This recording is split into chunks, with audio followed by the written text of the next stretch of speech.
жетімдерді салды, бәрі жетімдер тұрады. Сосын Маңқайға шыққам. Маңқайдың үйлеріне барғанда ғана орамал тағып барады.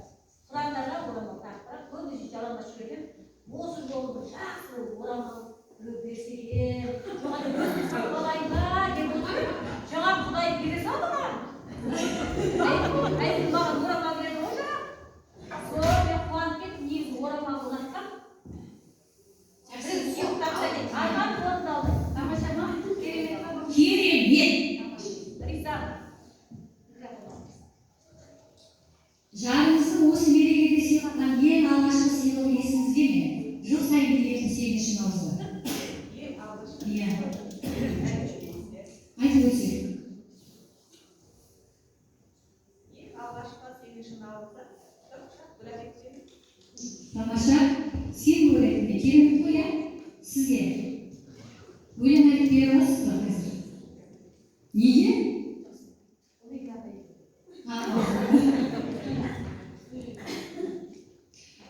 Айшолма, жалғызсаңыз қазір айтыңыз.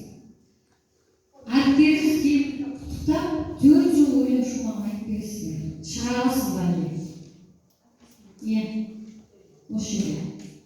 Өлең шығарып бере аласыз ба? 2 шумақ деген, 4 шумақ деген.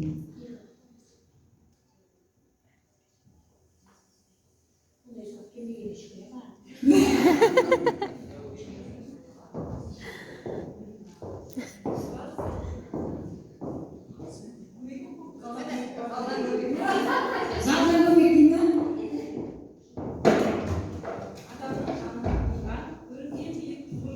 Жаныма жаным арнадым, психологтарға бүгін ән.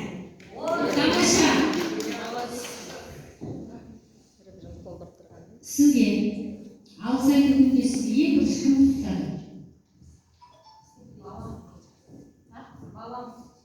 Керемет, иә? Баланың аты не керек бізге? Рахмет. 8 наурыз мерекесін қалай қарсы аласыз? Үйде жолдасым балшағымен бірге. Тамаша.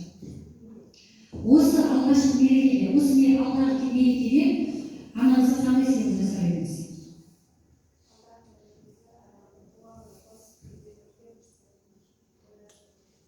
Тамаша. Қанша ұл қызыңыз бар?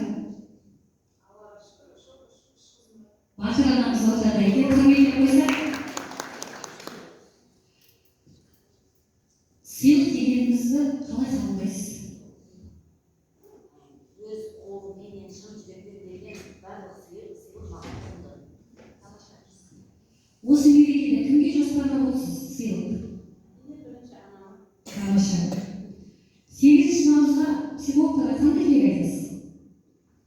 Құрметті әріптестер, сіздерге ең бастысы денсаулық тілеймін, отбасыларыңыз аман болсын, жұмыстарыңыз берекелі болып, табысты болып, биіктерден көрініп, жетістіктерге жетіп, біздің ауданның мақтанышы бола беріңіз.